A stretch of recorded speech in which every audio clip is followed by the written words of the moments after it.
Welcome to the world of science fiction. Don't forget to like and subscribe so you don't miss new stories. Enjoy the listening. Declan's boots crunched on crystalline soil as he traced the mutant's trail through Grata's twisted landscape. Ancient metal spires pierced the violet sky, their surfaces dulled by centuries of savage storms. His tracker beeped steadily, leading him deeper into the maze of ruins and overgrown vegetation. Another day, another monster, he muttered, adjusting the plasma rifle slung across his back. The bounty for this one was substantial, enough to keep him in fuel and supplies for months. Syntech wasn't usually this generous with their contracts, which made him wonder what they weren't telling him. A distant screech echoed through the ruins, followed by something that sounded almost like singing? Declan froze, his hand moving to his weapon. The tracker's signal grew stronger, pulsing rapidly as he approached a clearing ahead. The trap was crude but effective, a deep pit ringed with sharpened stakes driven into the ground at angles. Whoever had set it knew their business. Declan crouched at the edge, expecting to find the reported dangerous mutant. What he saw instead stopped his breath. 3 women huddled at the bottom of the pit, their skin a striking shade of green that seemed to shimmer in the dying sunlight. They wore simple white garments that looked like laboratory wear, now torn and dirty. But it was their leader who captured his full attention. She stood tall despite their dire situation, her posture radiating defiance. Her features were striking, high cheekbones, full lips, and eyes that seemed to glow with an inner fire. When she spoke, her voice carried an otherworldly melody that sent a shiver down his spine. "Well," she demanded, "are you going to stand there staring, or are you going to help us?" Declan kept his expression neutral, though something about her fierce dignity stirred something he'd thought long buried. "That depends. What exactly are you?" "We're people," she shot back, "though I suspect that's not the answer you're looking for, bounty hunter." He raised an eyebrow. "You know what I am?" "The weapon, the tracker, that look of professional detachment. It's not difficult to figure out." She crossed her arms, the movement causing her skin to ripple with an iridescent glow. "I'm Mila, and you are?" "Declan Crow." He studied the pit's construction. "This trap wasn't meant for you, was it?" "No," one of the other women whispered. "It was meant for us after we became this." Mila shot her companion a warning look, but Declan had already caught the implication. "After? What exactly did Syntech do to you?" "Why don't you ask your employers?" Mila's tone was bitter. "They're the ones who turned us into energy vessels, living batteries for their precious power grid." Declan's jaw tightened. He'd done plenty of questionable jobs for Syntech, but human experimentation, that was a line he hadn't expected them to cross. "Tell me more." "Why? So you can decide if we're worth more alive or dead?" Mila's words dripped with sarcasm, but he caught the fear beneath her bravado. "So I can decide if I'm on the right side of this contract." He met her gaze steadily. "Tell me everything." For a long moment they stared at each other in tense silence. Then Mila's shoulders dropped slightly. "They told us we were volunteers for an energy efficiency program. By the time we understood what they really planned, it was too late. They changed us, made us into something that could generate and store massive amounts of free energy." "Which they then harvested," Declan finished grimly. "How many others?" "Dozens, maybe hundreds." Mila's voice caught. "We managed to escape during a power fluctuation, but the others," she gestured to her companions, "were all that made it out." Declan stood, his decision made. He'd done plenty of morally gray work in his time, but this was different. This was slavery, pure and simple. And despite his reputation, there were some lines he wouldn't cross. "Stand back," he called down, unslinging his rifle. "Wait!" Mila's eyes widened in alarm. "What are you—" The plasma burst carved through the wooden stakes like paper, creating an escape route. Declan tossed down a length of cord. Climb. Quickly. We don't have much time before they realize their trap caught something other than what they were expecting. Mila moved with unexpected grace despite her imprisonment, leading her companions up the rope. As she reached the top, Declan offered his hand. Her skin was warm to the touch, almost vibrating with contained energy. Careful, she warned, pulling away quickly. We're not entirely stable yet. A distant whine cut through the air. Transport engines. Declan's tracker began blaring proximity alerts. Company's coming, he muttered, scanning the horizon. 3 ships, maybe 4. We need to move. Why are you helping us? Mila asked as they began running toward the ruins. Your bounty. Can't spend credits if I can't live with myself. He guided them toward a narrow gap between 2 fallen structures. Besides, Syntex had this coming for a while. They ducked into the shadow of an ancient archway just as the first ship swept overhead. Searchlights cut through the gathering dusk, scanning the area around the pit. Declan pressed closer to Mila, feeling the subtle hum of energy emanating from her body.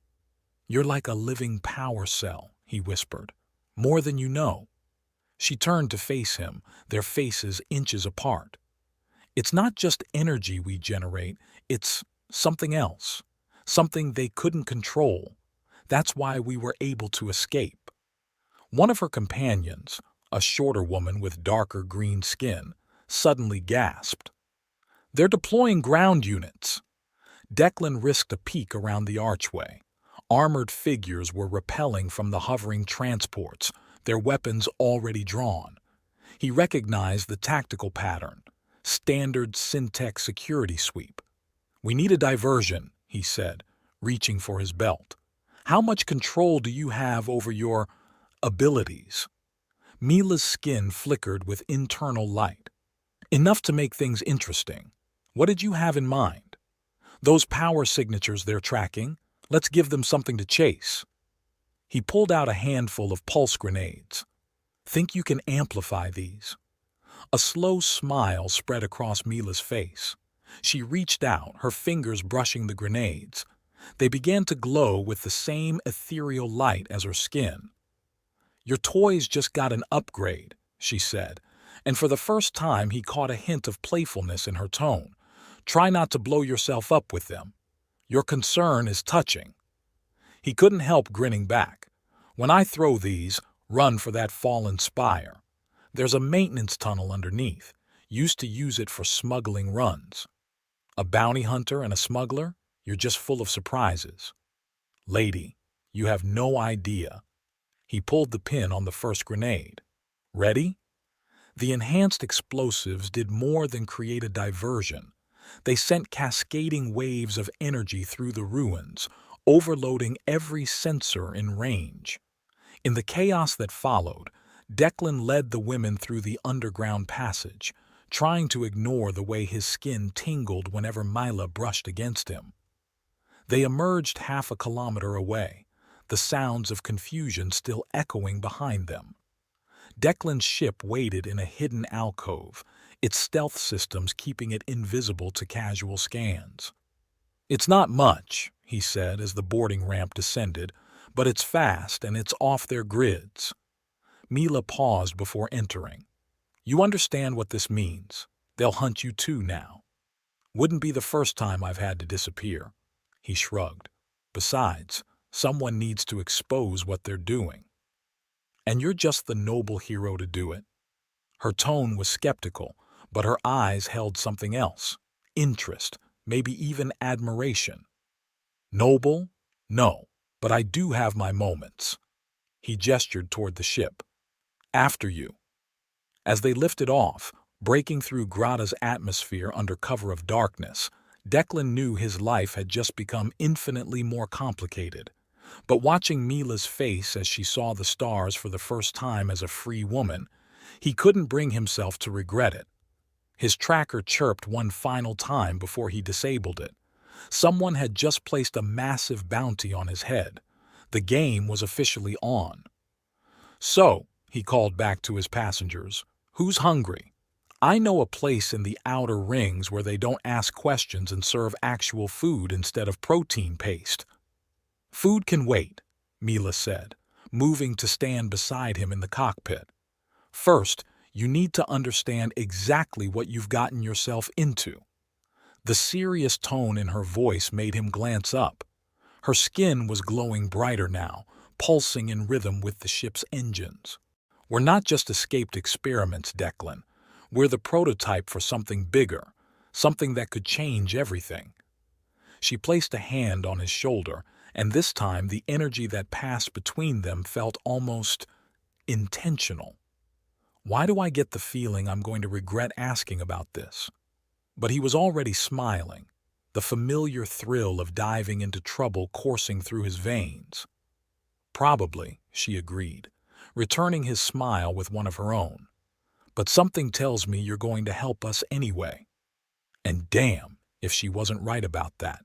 6 hours earlier, Rilken van Kreis stood at the observation window of Syntech's orbital facility, watching the swirling storms over Grata's surface.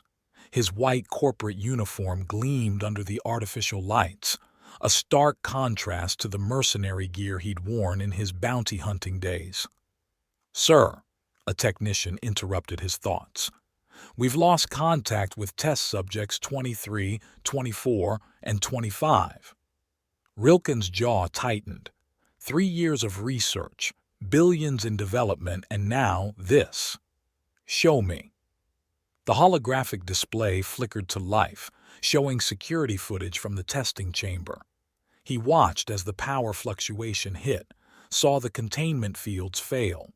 The 3 women, their skin already transformed by the energy integration process, didn't waste a second. They moved like they'd planned this, like they'd been waiting. "Fascinating," he murmured. "They're learning to channel the energy faster than we predicted." "Sir?" The technician looked nervous. "Should I alert Central?" "No." Rilken straightened his uniform. "This is an opportunity. Send out the standard bounty notice. Make it attractive, enough to draw experienced hunters." He knew exactly who would respond. Declan had always been predictable that way, even back when they'd worked together. His old partner had a weakness for profitable jobs and an even bigger weakness for playing hero when the situation called for it. The trap was crude but effective. They'd used similar setups a dozen times during their hunting days.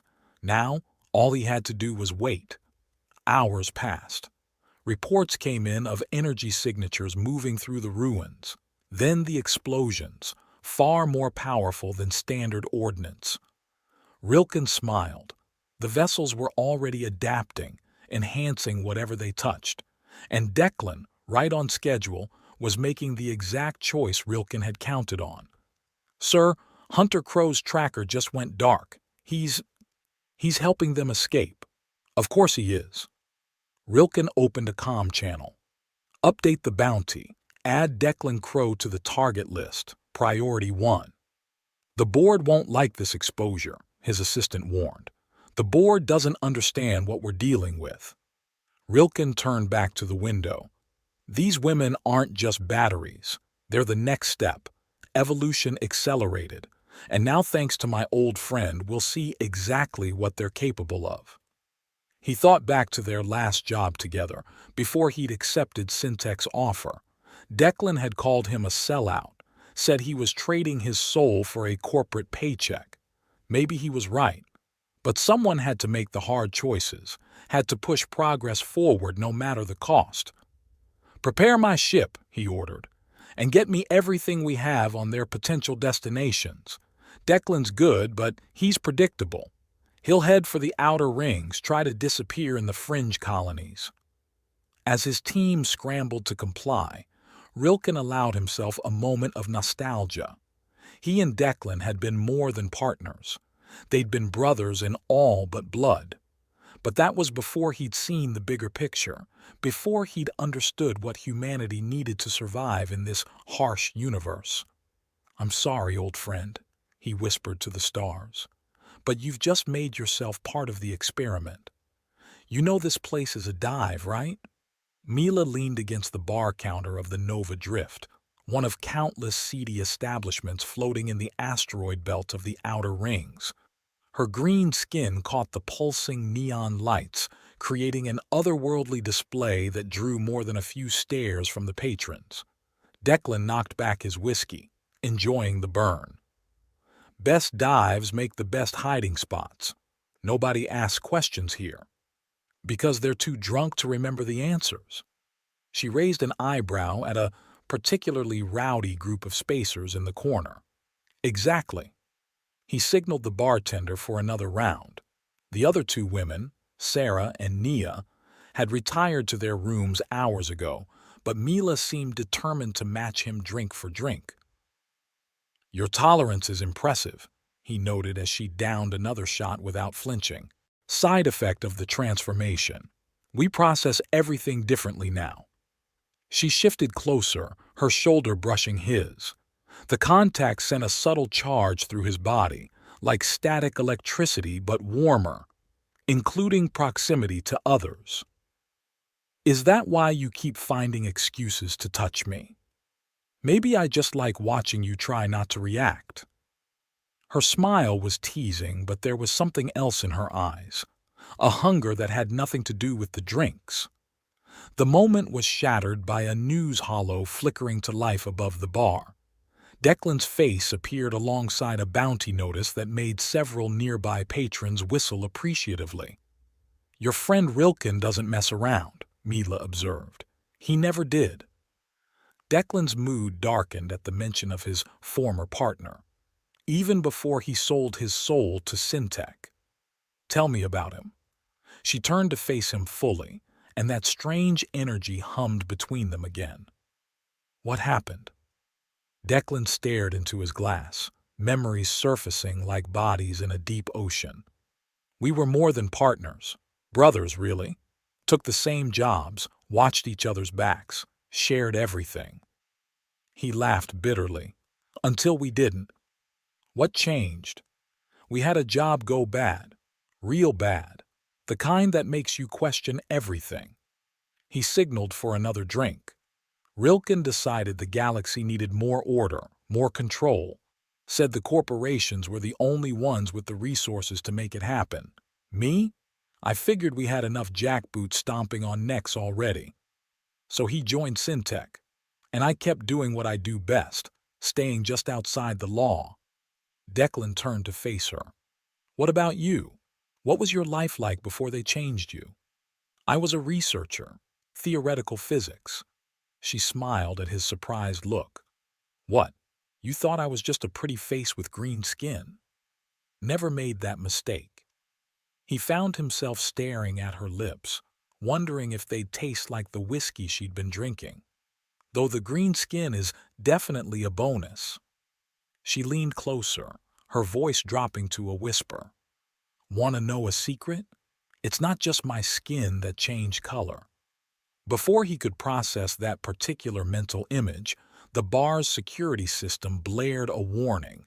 Armed figures in Syntech gear were storming the station's main docking ring. "Time to go." Declan grabbed Mila's hand, ignoring the electric tingle that shot up his arm. "Back exit now." They sprinted through the crowded bar, shoving past drunken patrons. Behind them, someone shouted recognition. Credits were credits after all, and that bounty would buy a lot of drinks. "Sarah and Nia?" Mila asked as they ran. "Secondary extraction point. They'll meet us at the ship." He pulled her down a maintenance corridor just as plasma fire erupted behind them, assuming we make it there alive. The maintenance corridor twisted through the station's guts, steam hissing from ancient pipes. Mila's skin cast an ethereal glow in the dim lighting, making their path easier to navigate. "They're hurting us," Declan muttered as another security barrier slammed shut ahead. "Rilken's using old hunting patterns." "Then let's disappoint him." Mila pressed her hand against the barrier's control panel. Energy surged from her fingers, overloading the system. The barrier sparked and died. Handy trick. You have no idea. She winked at him. Though it does leave me a bit stimulated. Before Declan could respond to that loaded statement, a familiar voice echoed through the corridor's comm system.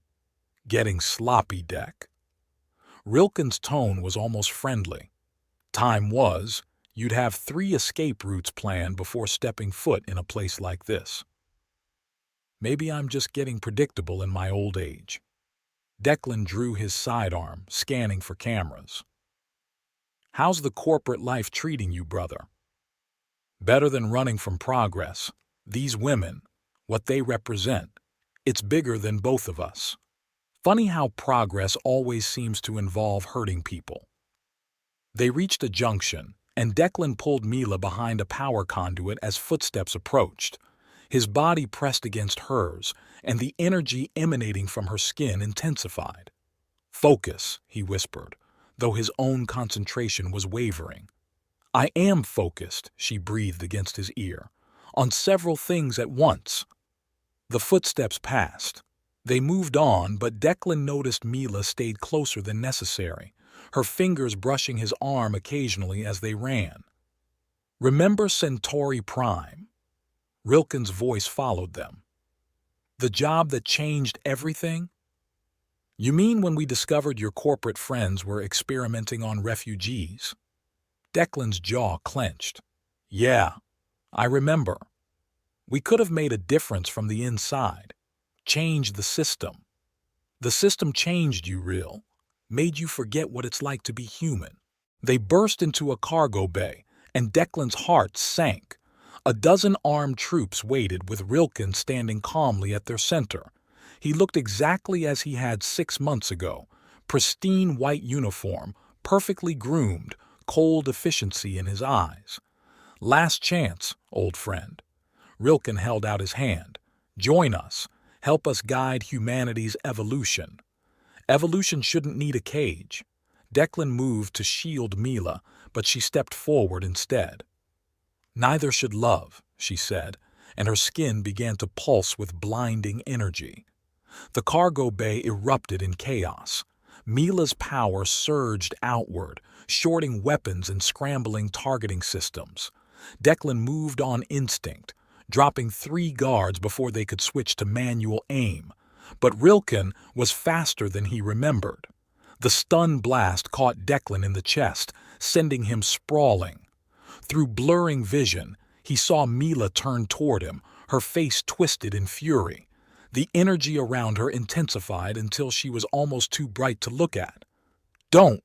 He tried to warn her, seeing how the power was affecting her, but she was beyond hearing. The blast wave knocked everyone off their feet. Alarm screamed as the bay's artificial gravity fluctuated. Declan fought through the paralysis, crawling toward Mila's crumpled form. Next time, brother, Rilken's voice came weakly from somewhere in the chaos. And there will be a next time. Declan barely made it back to the ship with Mila unconscious in his arms. Sarah and Nia were already aboard, having fought their own way through Syntech forces. As they broke orbit, Mila stirred in the medical bay. That was reckless, he said softly, watching color return to her pale green skin. Says the man who tried to take on a dozen troops. Her voice was weak, but retained that playful edge. Besides, I saved your life. At what cost? He checked her vitals on the scanner. You nearly burned yourself out. Worth it. She caught his hand, and the familiar energy spark felt dimmer. You're not the only one who protects what they care about. Their eyes met, and something shifted between them. Before either could speak, the ship shuddered under weapons fire. Pursuit craft, Sarah called from the cockpit. 3 of them. Declan reluctantly pulled away. Rest. I'll handle this. The next hour was a blur of evasive maneuvers through the asteroid belt. Declan's ship might have been outdated, but he knew every trick it could perform. By the time they lost the last pursuer, they were deep in uncharted space. We need somewhere to lay low, he announced, setting course for a distant space station. I know a place, off the grid, independent, called Heaven's Edge. Sounds romantic. Mila had appeared in the cockpit doorway looking steadier. It's unique, he smirked. Ever been to a cyber hotel? Heaven's Edge lived up to its reputation. The station was a neon-drenched paradise for those looking to disappear, its lower levels a maze of entertainment venues and questionable establishments. The cyber hotel Declan chose was discreet, its rooms shielded against scanning. One room? Mila raised an eyebrow as they checked in. Safer together. Sarah and Nia have the room next door. He tried to sound professional, but his pulse quickened when she smiled. The room was luxurious by spacer standards. Actual water shower, wide viewport, and a bed big enough for two. Declan busied himself checking security while Mila explored. "Your friend Rilken," she said finally. "He really believes he's doing the right thing, doesn't he? That's what makes him dangerous." Declan sat heavily on the room's small couch. He sees the big picture but forgets about the people in it. Mila sat beside him closer than necessary. "Like you forgot about everyone but me today?" The question hung between them. Declan turned to face her, and the usual energy field around her seemed to pulse in sync with his heartbeat. "I don't forget," he said quietly. "I choose." She leaned forward, her lips brushing his ear. "Then choose now." The kiss was electric, literally. Energy danced between them as their lips met, and Declan felt every nerve in his body come alive. Mila's skin glowed brighter with each touch, her power responding to their shared passion. "This could be dangerous," he managed between kisses. "Everything worth having is." She pulled him closer. "Besides, I think I'm starting to understand these powers better. They're not just about energy, they're about connection." As if to prove her point, the light emanating from her skin enveloped them both, creating a cocoon of warmth and sensation.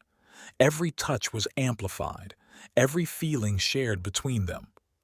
"Still worried about danger?" she whispered against his lips. His answer was lost in another kiss, and then there were no more words needed.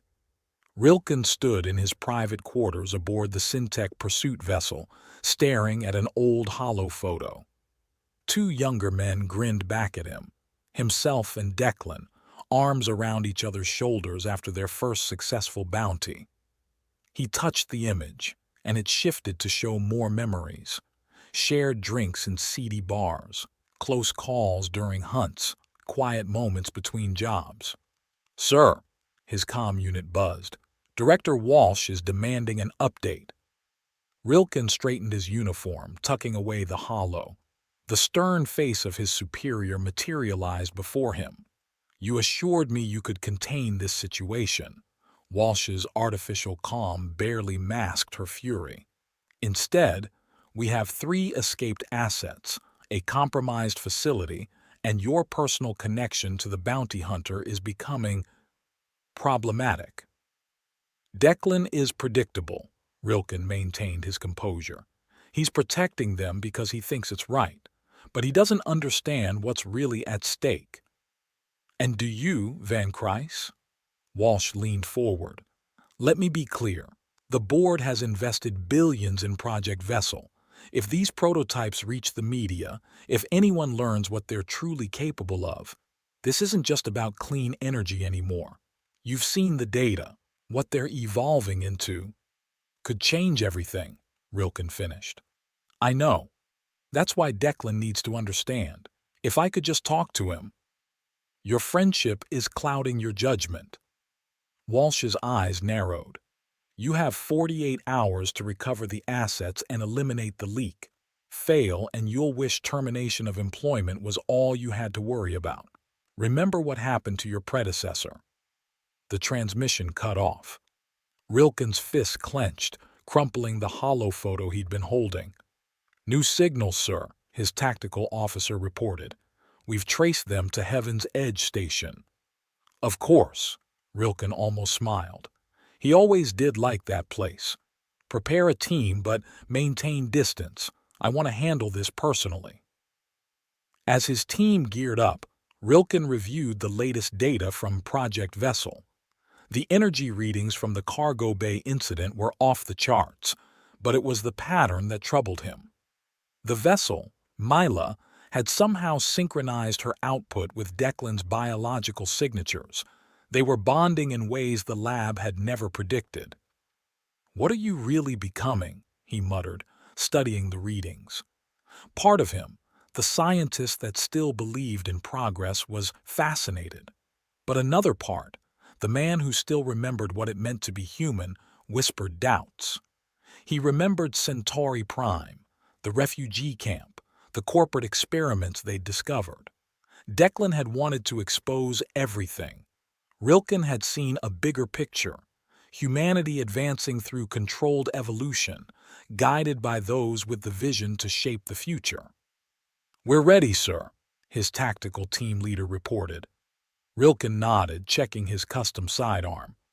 "Remember, non-lethal force only. The vessels must not be damaged." He paused. "And Declan is to be taken alive if possible." "Sir?" The team leader hesitated. Director Walsh's orders were clear about witnesses. "I'll handle Walsh." Rilken's tone left no room for argument. Declan might still be turned, made to understand. But as they approached Heaven's Edge, doubts gnawed at him. The data showed the vessels weren't just batteries. They were catalysts for human evolution. Uncontrolled, that power could tear society apart. The corporations provided structure, order, necessary controls. Yet he couldn't forget Declan's words in the cargo bay. Evolution shouldn't need a cage. His comm unit chirped, another message from Walsh. He ignored it. 48 hours to choose between his friend and his convictions, between order and chaos, between the future he believed in and the humanity he was starting to fear he'd lost. "Track them," he ordered, "but hold position. I need to think." The stars stretched endlessly before him, offering no answers. Somewhere out there, his oldest friend was protecting something Rilken both feared and desperately wanted to understand. The question was, when the moment came, could he pull the trigger? Or would the ghost of who he used to be finally force him to question everything he'd become? Dawn's cycle on Heaven's Edge brought new complications. Declan woke to find Mila glowing brighter than ever, her power somehow amplified by their night together. She lay watching him, her green skin shimmering with internal light. "That's new," he murmured, touching her cheek. "Everything's new," she replied. "I can feel you, even when we're not touching, like an echo." Their moment was interrupted by urgent knocking. Sarah burst in, her face pale. "Syntech vessels, dozens of them. They've surrounded the station." Declan was already moving, checking weapons and escape routes, but Mila caught his arm, her expression serious. "There's something else." She pressed his hand to her abdomen, still faintly glowing. Something impossible. Before she could explain, the station's alerts blared. Rilken's voice filled every channel. "This is your last chance, Dec. Walsh has ordered termination protocols. I can't protect you anymore." His voice cracked slightly. "Don't make me choose." Declan looked at Mila, saw the fear and determination in her eyes. Whatever was happening between them, whatever impossible thing they'd created, he knew they were past the point of surrender. "You already chose, Real," he broadcast back. "Years ago on Centauri Prime. Now it's time to live with it." As they prepared for their final run, Declan caught a glimpse of data scrolling across a terminal. Project Vessel's true purpose. It wasn't just about energy. They were creating something that could change the very nature of human evolution. And now, looking at Mila's glowing form, he understood exactly why Rilken feared it. Change was coming, ready or not. The only question was who would survive to see it. The station trembled as Syntech forces began their approach. Declan pulled Mila close, feeling that strange new energy pulsing between them. "Whatever happens," he whispered, "no regrets." She kissed him fiercely. "None." Behind them, Sarah and Nia prepared for battle, their own powers building. Above them, Rilken watched the approaching storm, his hand hovering over the command to fire. The Syntech flagship, Ascendant, loomed before them, a monument to corporate might stretching nearly a kilometer across the void. Declan's small ship approached under stolen clearance codes, his heart pounding as they passed through the security screen. "Ready?" he asked Mila, who sat in the co-pilot seat glowing faintly. "Born ready." She squeezed his hand, sending that familiar energy spark through him. "Though I wish our first date had been somewhere less murdery. Infiltrating a corporate flagship to free your people isn't romantic enough for you." "It's a start." Her smile faded as they approached the docking bay. "Declan, if something goes wrong—" "Nothing's going wrong." He cut her off, not ready to face that possibility. "We get in, free the others, expose everything to the media, and get out. Simple." "Since when has anything involving us been simple?" The docking procedure went smoothly, too smoothly. As they exited the ship, Declan's instincts screamed trap. Sarah and Nia followed, their own green skin dimmed to avoid detection. The first sign of trouble came from Nia. She hesitated at a junction, her eyes darting nervously. "I'm sorry," she whispered. "They said they'd kill my sister." Security doors slammed shut as alarms blared. Syntech troops poured in from both directions, led by Walsh herself, a tall woman whose cybernetic enhancements glinted under the harsh lights. "Predictable," she sneered. "Though I expected better from you, Declan. Rilken spoke so highly of your tactical abilities." "Where is he?" Declan demanded, noting Rilken's absence. "Confined. His emotional attachment to you proved problematic." Walsh gestured and the troops raised their weapons. "Now, shall we discuss surrender?" Mila's answer was a blast of pure energy that sent 3 guards flying. Chaos erupted as Declan dove for cover, returning fire while Sarah dragged the sobbing Nia behind a cargo container. "The labs!" Mila shouted over the firefight. "They're below us! I can feel them!" Declan saw his chance when a stray shot hit a coolant pipe. Steam filled the corridor, and he grabbed Mila's hand. "Run!" They sprinted through the steam, trusting Mila's connection to guide them. Behind them, Walsh was shouting orders, her cybernetic voice cutting through the chaos. "Find them, and someone get Van Kreis up here. Let him watch his friend die." The labs were a nightmare made real. Dozens of containment cells lined the walls, each holding a woman in various stages of transformation. Some glowed like Mila, others lay still, their green skin barely shimmering. "Monsters," Mila breathed, pressing her hand against the nearest cell. "They're dying." "Not for long." Declan started working on the control panel. "Can you—" "Already on it." Energy flowed from her fingers into the system, but something was wrong. The power seemed to hurt her, and she stumbled back.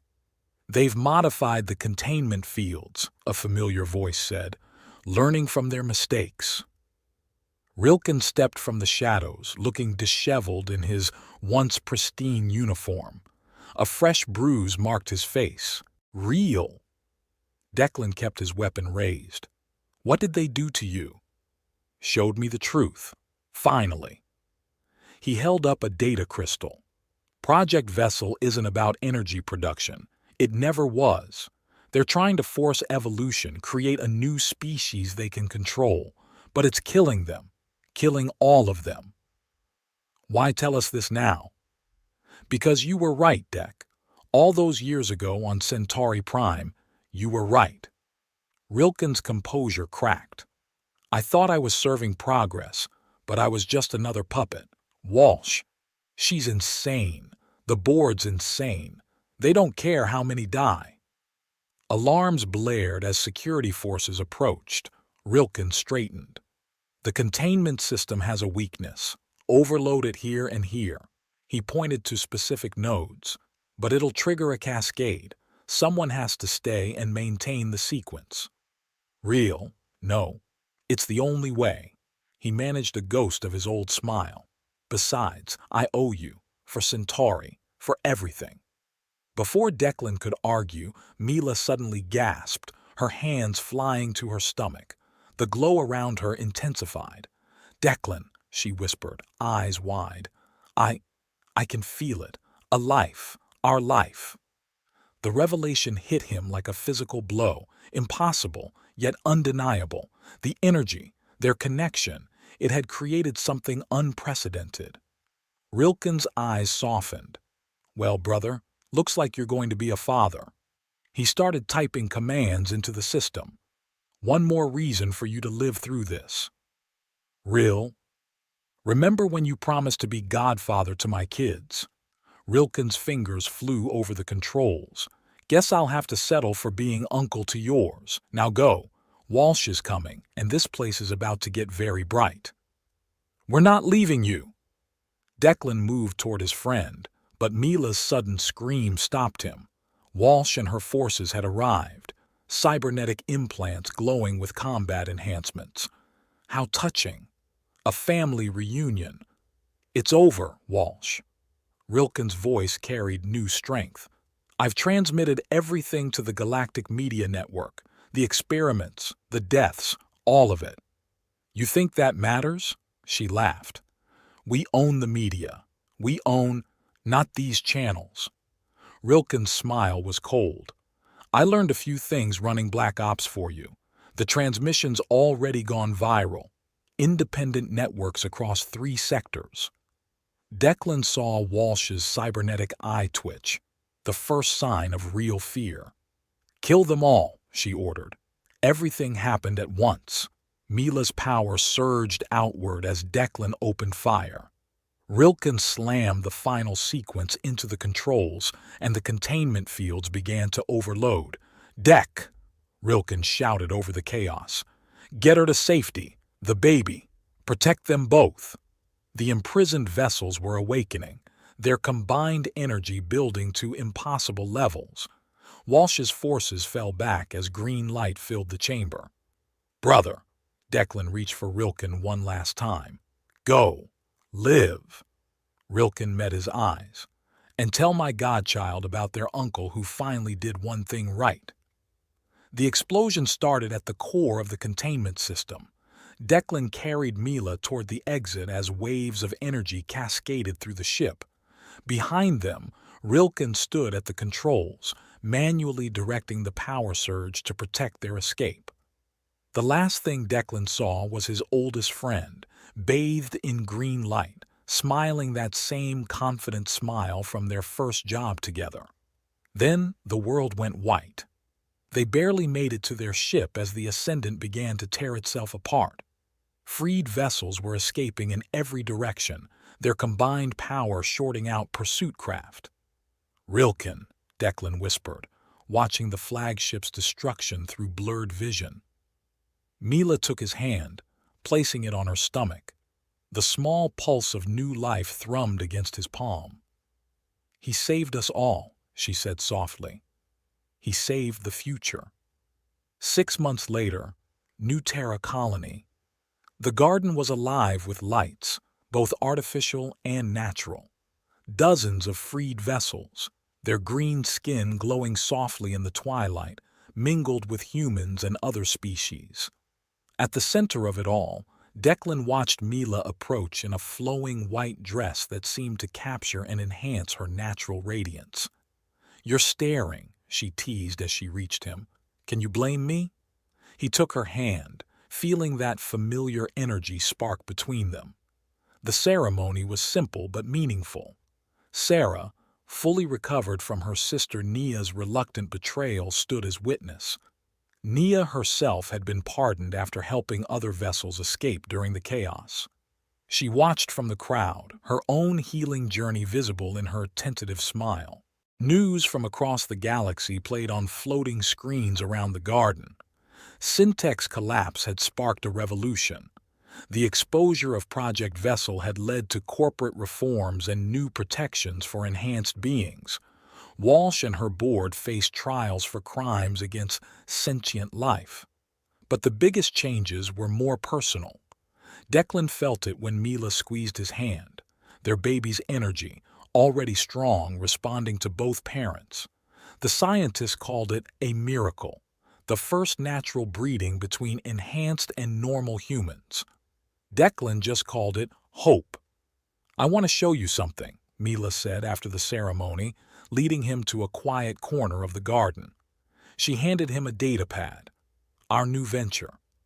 The logo read, "Crow Protection Services, Safeguarding Enhanced Rights." "A security corporation?" He raised an eyebrow. "Someone needs to protect people like me. Who better than the man who started it all?" Her smile turned mischievous. "Besides, I hear the boss's wife is quite powerful." "Is that a threat or a promise?" "Both." She pulled him close, her glow intensifying. "Rilken would have loved this, you know. Us turning corporate, but doing it right. He'd have insisted on being CEO." Declan's voice caught slightly. "And spoiling his godchild rotten. He still saved us all." Mila touched his cheek. "And now we honor that by protecting others." Above them, the stars shone bright and clear. Somewhere out there, other vessels were finding their way to freedom. The universe was changing, evolution taking its natural course without cages or controls. "So," Mila's eyes sparkled with that familiar mix of playfulness and passion. "Ready for another adventure?" Declan pulled her closer, feeling their shared energy dance between them. "With you? Always." Their kiss lit up the garden, a beacon of green light reaching toward the stars. And in that light was everything Rilken had died to protect: love, freedom, and the promise of a future unbound by corporate chains. The end. In crafting this tale of loyalty, betrayal, and redemption, I found myself reflecting deeply on the nature of true friendship. Not the casual connections we make in passing, but those rare bonds that shape who we are and who we become. Like Declan and Rilken, real friendship often faces its greatest test not in moments of crisis, but in the quiet decisions we make when principles and loyalty collide.